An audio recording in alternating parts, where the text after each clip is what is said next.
hold this for me. Sure. Hello. मैं दुर्गा बोल रहा हूँ। बोलो दुर्गा। यहाँ जेल में मैं एक आदमी से मिला। किसी छोटे मोटे मर्डर केस में अंदर आया है, लेकिन उसकी हिम्मत अलग ही लेवल की है भाई। वो तो ठीक है, लेकिन क्या वो हमारे काम आएगा? बेशक वो हमारे काम आएगा भाई।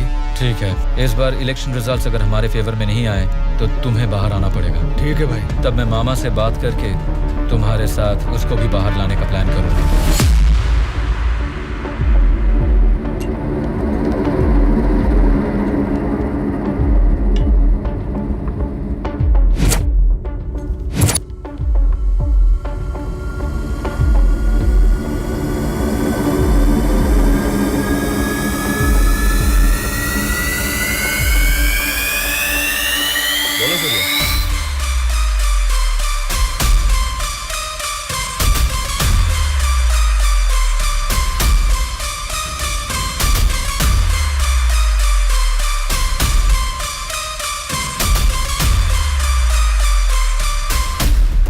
देखो सूर्या, ये सोसाइटी नहीं बदलेगी, ना ही जनता।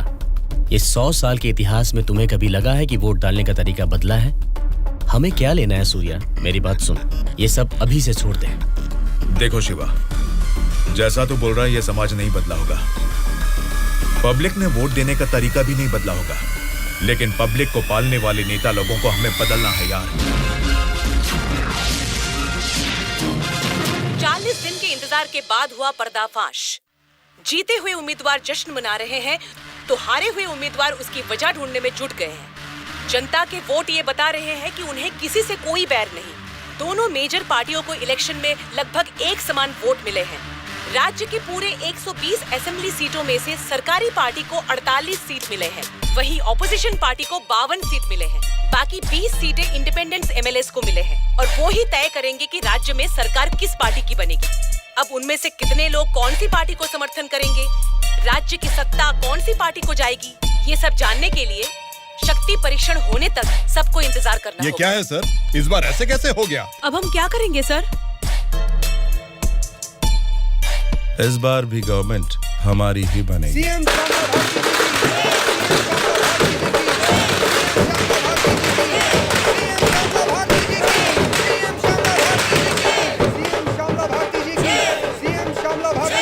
मैडम, इस बार सरकारी पार्टी से आपकी पार्टी लीड में है, इस बार में आपका क्या कहना है? जनता को अब हमारे ऊपर यकीन आ गया है, इसलिए इस बार हमारी पार्टी लीड में है। Thank you. श्यामला भारती जी की, सीएम श्यामला भारती जी की, सीएम श्यामला भारती जी की, सीएम श्यामला भारती जी की, सीएम श्यामला भारती जी की, सीएम श्यामला भारती जी की, सीएम श्यामला भारती जी की, सीएम श्यामला भारती जी की।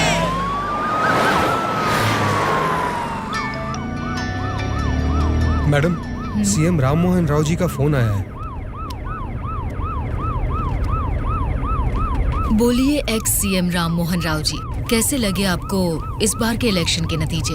इस बार 4 सीट आपको ज्यादा मिली है, ऐसा सोचकर ये मत समझिए कि जीत आपकी हुई है। मिस श्यामला भारती जी, आपको सरकार बनाने के लिए आपकी पार्टी का और 10 एमएलएस की जरूरत है।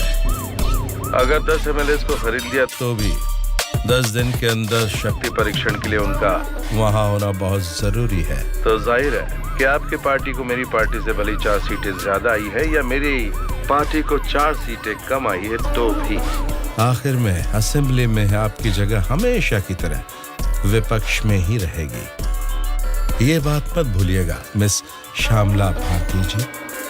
ठीक है राम मोहन राव जी, इस बार संसद में हम विपक्ष में रहेंगे या आप विपक्ष में रहेंगे, देखते हैं। Good luck.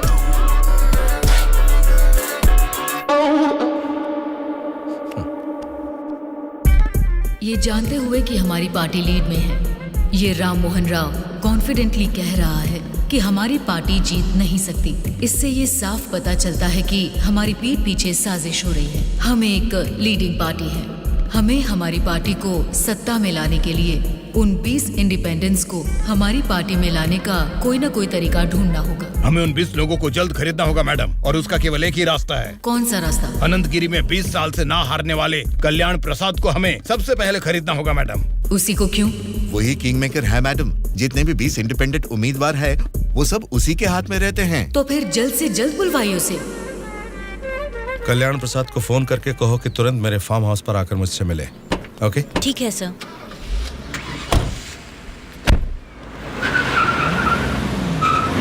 लगता है सब लोग आ गए हैं, तेरी वजह से ही लेट है। हाँ रुको रुको।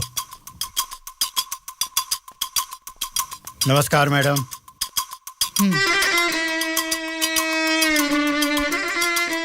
मैडम डायरेक्टली पॉइंट पर बात करेंगे, इससे दोनों का टाइम बचेगा। मैं भी सीधे पॉइंट पर आकर बात करूंगी। आपके 20 एमएलएस को हमारी पार्टी को समर्थन देना होगा। इसके लिए आपके एक एक एमएलए की कीमत बताइए। एक एक एमएलए ने अपने मतदान क्षेत्र में जीतने के लिए तकरीबन 50 करोड़ रुपए खर्च किए हैं। एक एक एमएलए को 100 करोड़ दे दीजिए। क्या मतलब? एक एक एमएलए को 100 करोड़? मतलब इसके हिसाब से 20 एमएलए को 2000 करोड़? हाँ मैडम। इतना क्यों? मार्केट में आजकल रेट बहुत बढ़ गए मैडम। एक जमाने में खाना पकाने का तेल 100 रुपए लीटर मिलता था और अब 230 रुपए हो गया है। फिर भी लोग खरीद रहे हैं ना। वैसे जनता के बारे में हम कुछ सोच रहे हैं क्या? नहीं ना। इसीलिए जैसे चीजों के दाम बढ़ गए हैं, वोटर्स ने भी अपने रेट बढ़ा दिए हैं मैडम। एक टाइम पे 1000 रुपए में मिलने वाले वोट अब 5000 में मिलते हैं। यहाँ कोई भी कैंडिडेट को देख के वोट नहीं डालता मैडम, वो वोट डालता है कैश देखकर ही। मतलब आपके एमएलएस को हमारी पार्टी को समर्थन देना है तो आपको 2000 करोड़ देने होंगे, सही कहा? 2000 करोड़ नहीं मैडम। तो फिर? 2500 करोड़। मतलब 2500 करोड़ रुपए? यस। वो 500 करोड़ किसके लिए? वो मेरा कमीशन है मैडम। आपका कमीशन 500 करोड़ है? जी मैडम। मैं आपको कोई प्याज टमाटर थोड़ी ना बेच रहा हूँ। इस राज्य की सत्ता 5 साल के लिए दे रहा हूँ आपको। इसके बदले में एक छोटी सी 500 करोड़ की रकम कमीशन लेने में कोई गलती नहीं है मैडम।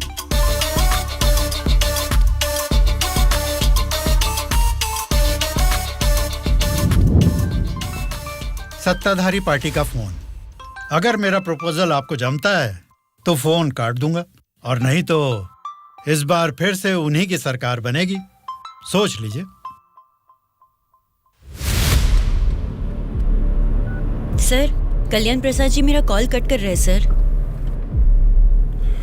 फिर से ट्राई करो। Okay sir.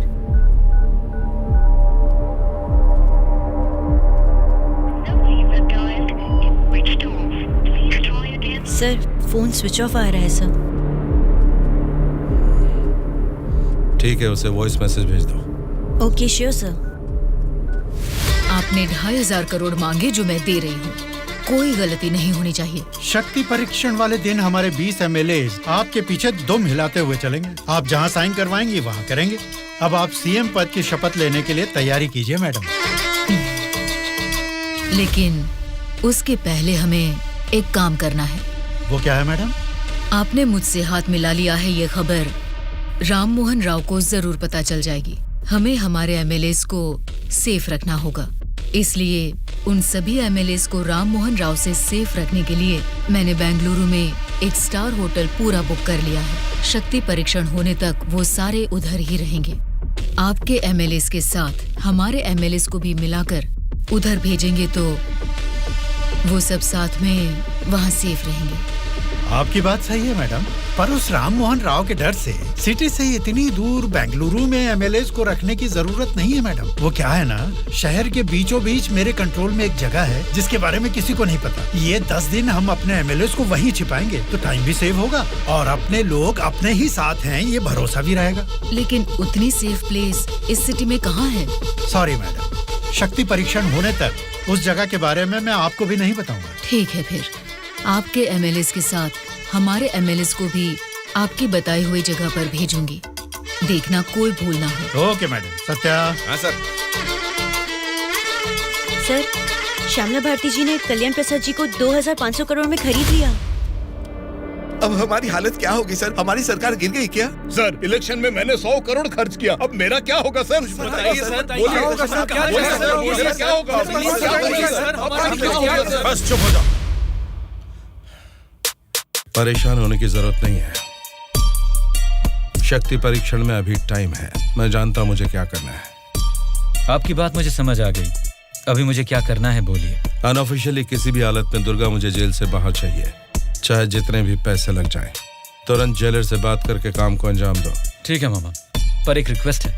बोलो क्या है? दुर्गा के साथ एक और आदमी को जेल से बाहर निकलवाना है मामा। कौन है वो? उसका नाम है सूर्या। उसकी गट्स, उसकी हिम्मत, वो अलग ही लेवल की है। हो सकता है, लेकिन किसी भी अनजान आदमी के ऊपर इस तरह से आंख मूंद कर भरोसा कैसे कर सकता हूं? ये स्टेट गवर्नमेंट का मामला है। अगर कुछ गलत हो गया तो मेरा पूरा पॉलिटिकल करियर खत्म हो जाएगा। मेरा यकीन कीजिए मामा, हमारे गवर्नमेंट को गिरने से बचाने के लिए इस ऑपरेशन में दुर्गा से ज्यादा वो ही एक्टिवली काम करेगा। ठीक है, अगर तुम उसकी इतनी तारीफ कर रहे हो तो काम खत्म होते इन दोनों को फिर से जेल में डाल दूंगा। मैं भी उससे जरूर मिलना चाहूंगा।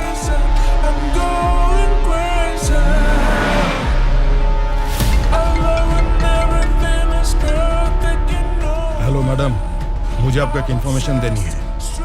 हाँ बोलिए। जेल से दुर्गा भाग गया है, अपने एमएलए को संभालिए।